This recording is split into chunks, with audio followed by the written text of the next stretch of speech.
जनता को सपोर्ट करता हूँ। देखिए, मैं एक कलाकार हूँ और मुझे लगता है कि मुझे ये सब इसीलिए कि मेरा जो मैं आज जहाँ हूँ, वहाँ राजा हूँ। आज मैं जब बोल रहा हूँ तो पूरी दुनिया सुन रही है, कल दुनिया बोलेगी मुझे सुनना होगा। और सबसे बड़ी चीज़ कि मैं किसी के नीचे काम करना पसंद नहीं करता। मैं अपने मर्ज़ी का मालिक हूँ और मेरी मर्ज़ी जनता की मर्ज़ी होती है। मैं उनके एंटरटेन के लिए काम करता हूँ। तो दोस्तों अभी सुन रहे थे खेसारी लाल यादव को, जो साफ तौर पे कह रहे हैं कि मैं कंट्रोवर्सी और क्या बोलते हैं, मैं ऐसा नहीं चाहता हूँ कि मैं किसी के दबाव में रह के काम करना चाहता हूँ।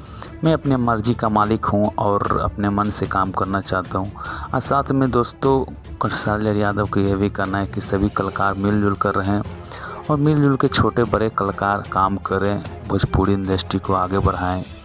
क्योंकि एक से भोजपुरी इंडस्ट्री तो आगे बढ़ नहीं सकता, सबको मेहनत कर कर आगे बढ़ाना है कि ताकि दुनिया में नाम हो कि भोजपुरी भी एक ऐसा इंडस्ट्री है।